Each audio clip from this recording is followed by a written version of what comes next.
자, 그러면서 우리 자격시험을 준비하는 회계 원리가 되기 때문에 거기에 맞춰지만요. 첫 번째, 시험적인 관점을. 자, 이번 시간에 이제 재무제표 작성 원리부터 한번 보도록 합시다.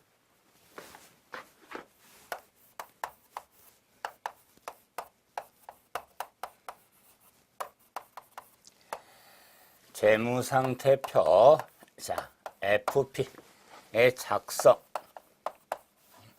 일단 원리. 자, KIFRS에서는 다시 확인. 한국 재대 국제 기준에서는 재무제표의 형식이라든가 순서에 관해서 규정하고 있지 않죠. 그래서 최소한 재무상태표에 표시할 항목을 예시해주고 있는데 회계 원리를 이해하는데 이 재무상태표는 재무제표를 작성함에 있어서 약시 T자 T 계정을 가지고 활용하는 게 유용성이 있죠. 그래서 거래 이중성 대차평의 원리를 확인하기 위해서 우리가 계정식으로 이해하시면서 정리하시는데, 하지만 한 번 더 KIFR에서는 이런 계정식으로 만들어다 보고 싶은 그런 형식의 우리가 순서가 규정하고 있지 않습니다. 그런데 이런 재무상태표의 계정식을 좀 활용하기 위해서 이 재무상 작성에 있어서는 자본등식이 있죠. 자본등식. 그러면 자본등식 등을 당연히 회계등식이라고 하는데, 그렇다면 등식은 식이 같다는 거죠. 그래서 자본등식은 자본에 관해서 식을 만들자. 그래서 자본등식은 자본은 자산 마이너스 부채가 되죠. 왜 이런 자본등식을 먼저 유출했냐면, 우리가 자산하면은 경제적 자원, 부채하면은 경제적 의무를 부채라고 그랬죠. 그러면서 자본은 자산에서 부채를 차감한 잔여액을 자본으로 이렇게 정의하고 있죠. 그렇기 때문에 이런 자본등식을 우리가 활용해서 자본에 관한 이꼴을 찾았죠.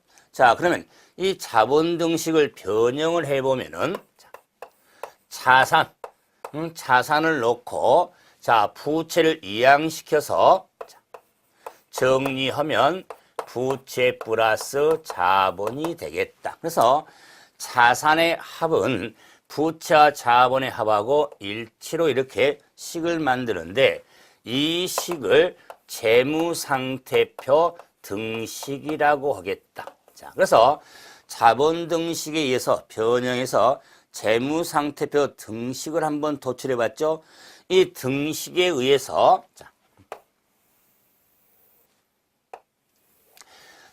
재무상태표를 계정식으로 이렇게 작성해 보면 명칭, 재무상태표 명칭, 그 다음에 당연히 회사명, 주, 올인, 그러면서 재무상태표는 시점을 나타내야겠죠. 그래서 이 작성한 시점에서 몇 년, 몇월, 며칠, 현재 시점을 나타내겠죠. 그러면서 이 계정식이 할 때 재무상태표는 차변에는 자산, 대변에 부채, 대변에 자본이 기록이 돼서 재무상태표에는 차변에 자산, 대변에 부채, 자본이 재무상태표에 계상이 되어지는 겁니다.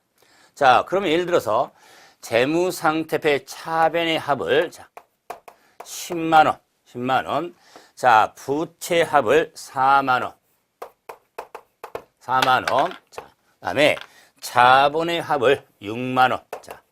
이렇게 한번 가미한다면 차변에 기록된 금액의 합이 10만 원이죠.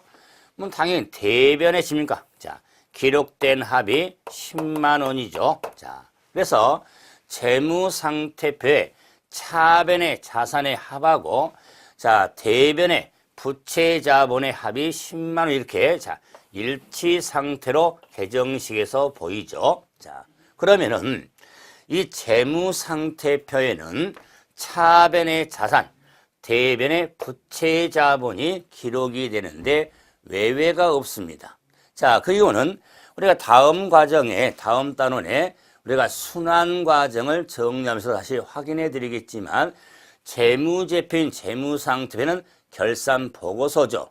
그렇기 때문에 마감을 통해서 자, 정보 이용자에게 자, 이런 보여주는 보고서 의미가 되죠. 그래서 차변에는 자산이 나오고 대변은 부채 자본이 보이는데 그래서 외가 없다고 그랬죠. 그래서 10만 원, 10만 원에 이렇게 입고로 상태가 나오는 것은 자, 뒤집어 되어 있지만은 차변에는 자산, 대변은 부채 자본이 되니까 저는 일관되게 차변의 자산산, 대변의 부채하고 자본 앞에 한자를 땄죠. 그러면 자, 부자죠. 뭐 이걸 부자지간 그래서 뭐 부모와 자식 간의 관계죠.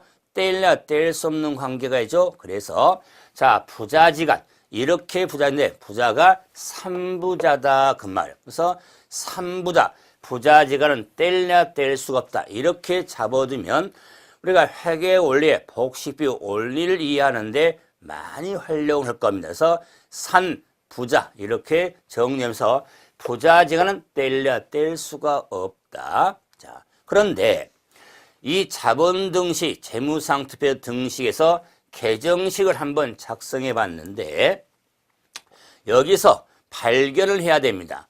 이미 자연스럽게 제가 아무 말도 않고 자, 차변에 10만 원, 대변에 10만 원에서 이 10만 원의 금액은 4만 원, 6만 원, 합이 10만 원이죠. 자, 당연하죠? 그런데 자, 이 4만 원에 6만 원을 더하라는 표시가 없잖아요. 그런데 더해서 10만 원을 썼죠. 그러면은 이게 뭘 의미하냐면 자, 산식이 아니라 자, 이런 계정에 기입을 할 때, 계정에 기입을 할 때 부채하고 자본은 자, 더해서 10만 원 나왔죠? 그러므로 이 계정의 변의 성격인데 차변과 대변을 구분해서 기록을 하니까 변의 성격에 따라서 자, 이 플러스 의미는 같은 변 요소 항목을 의미한다. 같은 변 항목 금액은 플러스 가산의 의미가 있다. 자, 그리고 당연히 그래서 4만 원에 6만 원 더하니까 자산합이 10만 원으로 일치가 됐죠. 그럼 이제 자, 자본 등식을 또 봐보면은 자산에서 부채를 빼서 자본이 나왔죠. 그러면은 자, 이 자본은 대변에 있고 자산은 차변에 있고 부채는 대변에 있죠.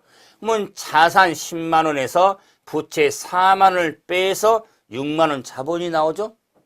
자, 그 이유가 재무상태표의 차변의 합하고 대변의 합이 일치가 되죠. 그럼 우리가 일반 산식에서 이꼴의 집니까 다른 쪽으로 넘기는 걸 이항이라고 그러죠. 이항할 때는 기호가 바뀌죠. 그래서 부채 대변을 차변쪽으로 옮기면은 플러스 의미가 자, 숫자 빼 플러스 안 치는 당연히 플러스죠. 넘기면 마이너스 의미가 되죠. 그 의미는 뭐냐면 자, 이런 계정의 변의 성격에서 식으로 만들 때 이 마이너스 의미는 뭐냐? 다른 변 항목 금액을 의미하는 겁니다. 그래서 아마 회계원리를 공부하면서 이 기본 많이 활용할 텐데 같은 변은 변의 성격에서 같은 변은 플러스, 다른 변은 마이너스. 자, 이런 의미를 잡아보세요. 자, 앞으로 자, 이런 자, T 계정에다가 기입을 할 때 이런 T 계정에 기입을 할 때 계정 이름이 모르는데 차변에 10원, 차변에 10원이 이렇게 기록이 돼 있다. 그런데 이 계정의 거래에 의해서 자, 2원, 자, 거래 금액 2원을 더하고 싶다. 그러면 더하면 식으로 세면 당연히 10원에서 2원을 더하면 되지. 식은 자, 그런데 이걸 계정에 기입을 할 때는 자, 같은 변은 플러스 개념이라는 걸 자, 이미 생각하죠? 그러면은 눈치 보지 말고 자, 이 10원이 차변에 있죠. 이 차변에다가 2원을 딱 기록한 순간 가산한 의미를 담고 있는 겁니다. 그래서 12원이 차변 금액이 되는 겁니다. 그럼 이제 만약에 10원에서 3원만큼을 빼고 싶다. 그럼 식으로 보면 당연히 10원에서 3원을 빼면은 7원이 돼야겠죠? 그 7원의 의미를 눈치 내고 계정변에다가 기입할 때 차변 10원에서 3원을 빼야 되잖아요. 이럴 경우에 대해서는 자, 눈치 보지 말고 다른 변에 3원을 기록을 하면 자, 3원의 차감 의미가 된다. 그래서 이렇게 계정에 기입된 것을 앞으로 식으로 만들 것이고 또 이렇게 식으로 정리된 걸 계정에다가 옮길 것이고 방금대로 이렇게 자, 계정에 기입된 걸 식으로 만들 때 이렇게 식으로 만든 걸 다시 계정에다가 옮길 때 이런 관계에서 같은 변과 다른 변의 이런 변의 성격을 명확히 두셔야 정리가 되어질 거다.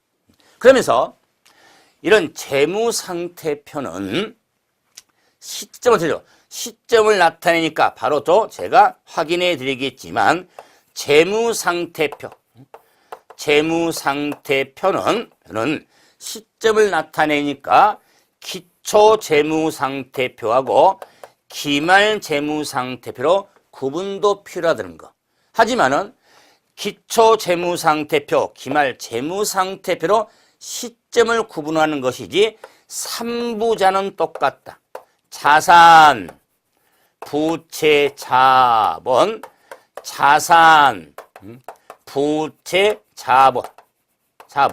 자, 그래서 기초재무상태든 기말재무상태든 산부자, 삼부자는 똑같습니다. 그래서 뭐 시점이 다르다고 해서 삼부자가 갑자기 부자산으로 바뀌는 건 아니다. 그래서 삼부자 이런 틀을 잡아서 확인을 하시면 됩니다. 그래서 재무상태표에 삼부자하고 뭐자고 자, 같은 변은 자, 플러스, 다른 변은 마이너스 이런 개념을 가서 왜 그러냐면 어차피 거래를 기록할 때 증감 변화를 기록하거든요.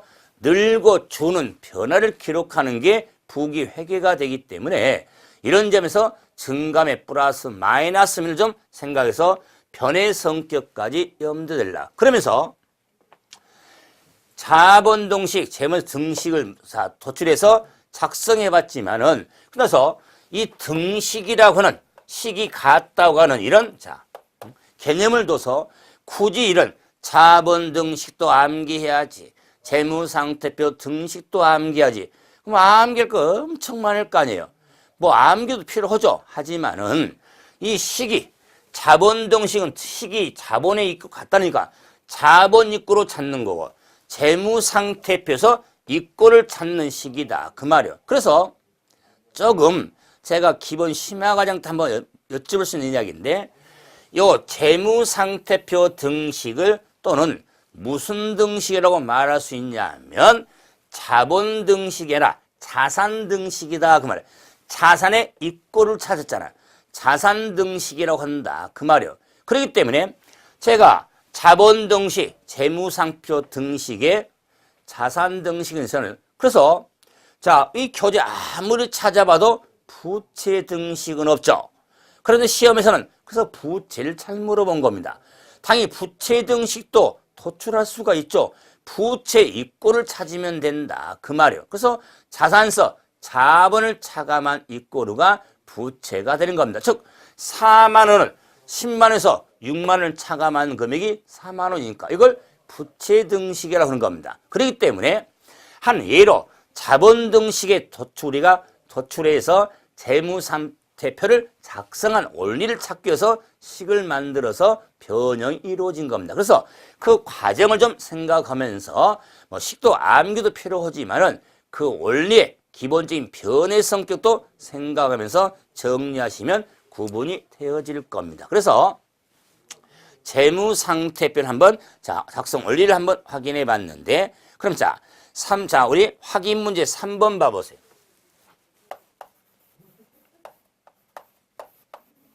실제로 재무상태표를 한번 작성해 보자 그 말이에요. 그럴 때 자본금 50만 원으로 영업을 시작한 서울이 2015년도 16년도 12월 30일에 재무상태표를 한번 작성해 봐라 그랬습니다. 그러면은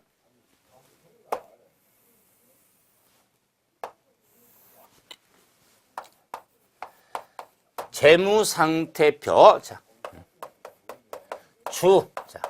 서울 2016년 12월 30일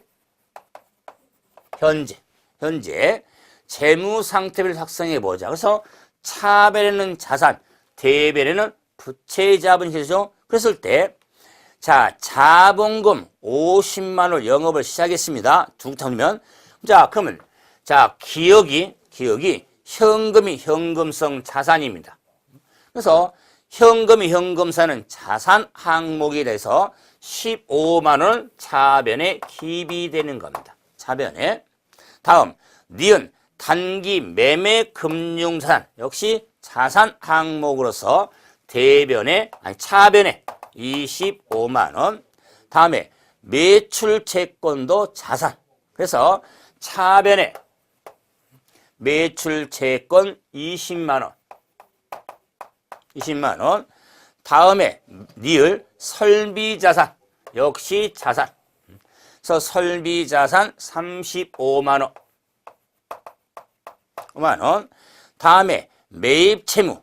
매입채무는 부채 항목이 됩니다. 부채 항목으로서 21만 원. 다음에 단기 차입금 역시 부채 항목. 그래서 43만 원. 다음에 사채 부채입니다. 부채. 그래서 대변에 5만 원. 다음에 재고자산은 자산입니다. 그래서 이익 재고자산 30만 원. 다음 건설 중인 자산입니다. 그래서 18만 원. 18만 원. 그래서 차변에 기록된 기역, 니은, 디귿, 리을, 이응, 지읒은 이 자산 항목들이었고 대변에 미음, 비읍, 시옷은 부채 항목이 되겠죠. 부채. 그래서 차변에 자산의 합을 보니까 이 자산의 합이 143만 원이 되겠다. 3만 원. 그러면은 부채. 이 부채 합이 얼마가 되겠냐? 69만 원이 되겠네요. 그래서 부채 합은 69만 원. 69만 원. 그러면은 자산의 합, 부채 합이 나왔다면은 자본의 합에 있어서 대변도 143만 원이 돼야겠죠. 그럴 때 부채가 69만 원이니까 이 자본의 합이 얼마가 돼야냐면 74만 원이 돼야겠다. 74만 원이 자본의 합이 돼야겠죠. 그래서 이 자본의 합은 14만 원으로서 비록 재무상태표 등식을 작성해 본다면 당연히 자산의 합은 부채 자본의 합하고 일치가 되죠. 그런데 여러분이 교재 확인 해설 봐보시면 자본 14만 원인데 자료가 영업을 시작을 했죠. 그럼 2016 영업을 개시했기 때문에 자본금이 50만 원. 50만 원으로 영업을 시작했습니다. 자, 그런데 자, 자본의 14만 원이 되기 때문에 자, 24만 원만큼 차이가 나죠. 자, 24만 원이 기간 동안의 장사를 잘해가지고 자, 발생된 당기 순이익금액이 되는 겁니다. 그래서 자, 이 자본금 50만 원에 당기 순이익 24만 원이 되는데 자, 이걸 확장해 가겠지만 12월 30일에는 기말입니다. 그럼 이 경우는 자, 2016년 3월 기말 재무상태표가 되는데 이 50만 원은 오늘 기초 자본금이 된 겁니다. 시작할 때 자본금이다. 그 말이요. 그렇기 때문에 그 기간 중에 순이익이 이건 자본에 우리가 대체가 돼서 자, 정리되는데 그래서 재무상태표에서 당기 순이익은 대변에 나타나는데 이런 이익이 나타나는 과정을 역시 다음에 재산법, 손익법을 통해서도 확인을 하게 될 겁니다. 그래서 이런 자, 재무상태표를 한번 작성을 한번 해드려 봤죠. 그래서 가장 재무제표 하면은 재무상태표, 포괄손익 계산서 등이 있는데 가장 기본 재무제표인 재무상태표를 한번 확인해 봤죠. 자, 그러면 이제 다음은 자, 우리가 또 신경을 써야 되는 재무제표 중 하나가 포괄손익 계산서가 있습니다. 봐보세요.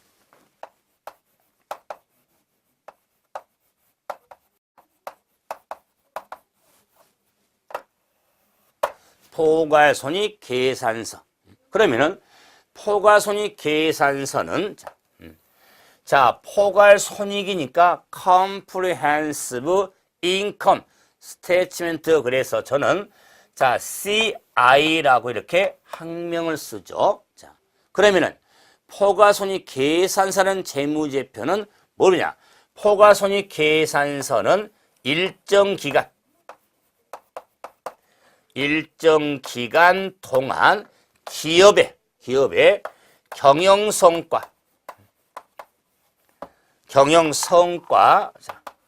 성과를 나타내는 표를 자, 포괄손익 계산서라고 하겠다. 자, 그래서 먼저 핵심은 일정 기간 동안이죠. 동안에 경영 성과를 나타내는 표.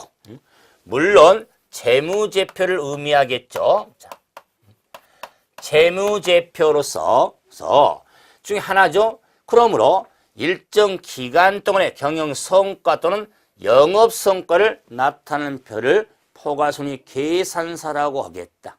그래서 이 영역자 또는 경영 성과, 영업 성과를 수익과 비용으로 나타나니까 이런 포괄손익 계산서의 자, 구성, 기능 등은 뭐 우리 다음 과정을 보고 이런 게 포괄손익 계산서는 구성이 어떻게 되어 있냐?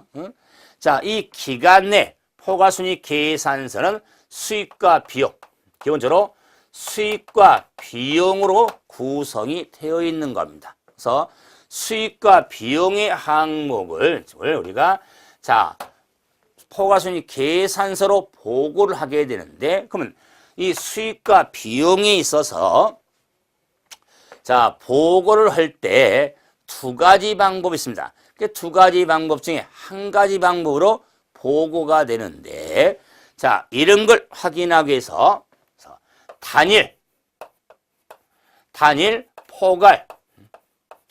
포괄손익 계산서가 있고 자, 두 개 보고서가 있더라 그 말이에요. 두 개 보고서가 있겠다. 자, 그래서 단일이니까 보고서가 하나 의미고 그러면 두 개 보고서를 이렇게 구분해서 하나의 방법으로 이렇게 보고가 이루어지는데 그랬을 때 단일 포괄손익과 두 개 보고서를 정리할 때, 자, 다음 페이지에 봐보시면, 자, 이걸 핵심 요약해 놓은 거 있거든요. 이걸 보면서 당기 손익과 기타 포괄 손익의 정보를 구분할 수 있어야 되는데, 그러면은, 자, 이 단일 포괄 손익 계산서의 기본 구조가 어떻게 되어 있냐면,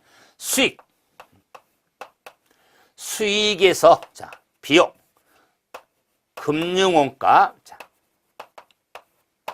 금융원가는 비용의 의미입니다. 자, 비용. 그래서 수익서, 자, 금융원가를, 자, 차감, 그리고 법인세 비용을 차감을 해서, 당기 순손익이 나오고, 당기 순손익에서 플러스 마이너스 기타 포괄 손익, 기타 포괄 손익을 가감해서 총 포괄 손익으로 이렇게 보고하는 것을 단일 포괄 손익 계산서라고 한다. 그래서 자, 수익과 비용의 항목은 하나 방법으로 보고를 하는데, 자, 수익이고, 자, 비용이죠? 자, 그래서 당기 순손익이 나와서 기타 포괄 손익을 가감해서, 자, 보고가 이루어지는데, 이렇게 하나의 보고서로 나타내도, 자, 이렇게 당기 손익으로 나타나는 정보와 기타 포괄 손익의 정보를 함께 나타내는 게 하나의 보고서에 해당이 됩니다. 자, 그런데 두 개 보고서란, 자, 이 수익서 당기 순손익까지를 별개 손익계산서,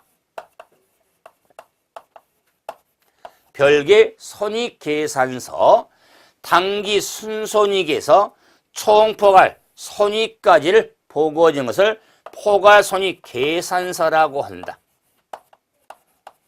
손익계산서. 그래서 이 손익계산서를 굳이 말하면 별개 손익계산서로 하겠다. 자, 그래서 비록 하나의 보고서로 자, 작성한다 할지라도 당기 손익 부분하고 기타 포괄 손익 부분을 구분해서 보고가 이루어지는데, 이 보고서를 둘로 쪼개서 별개 손익계산서를 작성할 수가 있습니다. 별개 손익계산서를 작성할 수 있는데, 그런다 할지라도 이 별개 손익계산서, 자, 다음은, 자, 포괄손익계산서를 우리가, 자, 이렇게 배열해야지. 아무리 별개 손익계산서를 보고한다 해서, 자, 총포괄 손익을 보고하는 것을 무시하는 건 아니다. 그 말이에요. 그렇기 때문에 명칭 자체가, 자, 재무제표 명칭이 원래는 이 기간의 손익하고 기타 포괄 손익을 계산하는 보고서인데, 이걸 일관되게 포괄손익 계산서 명칭을 사용한다고 그랬죠. 자, 그런다 할지라도 당기 손익 보고하고 기타 포괄 손익 보고의 틀도 좀 잡아나가면서 정리를 해준다. 그래서 하나의 보고서 또는 두 개의 보고서에 이런 틀을 잡아서 정리가 되는데, 자, 그래서 포괄손익 계산서도 형식 등에 대해서 규정이 없습니다. 그러므로 이렇게 하나의 보고서로 작성해라, 아니면 두 개의 보고서 작성을 해서 하나의 방법을 선택해서 보고가 이루어지는 겁니다. 그런데 제가 강조하지만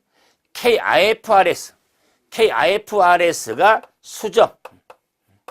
수정이 돼서, 자, 이 수익서 당기 순속에 나오는 것을 손익 부분하고 기타 포괄 손익의 정보가 구분이 된다는 것.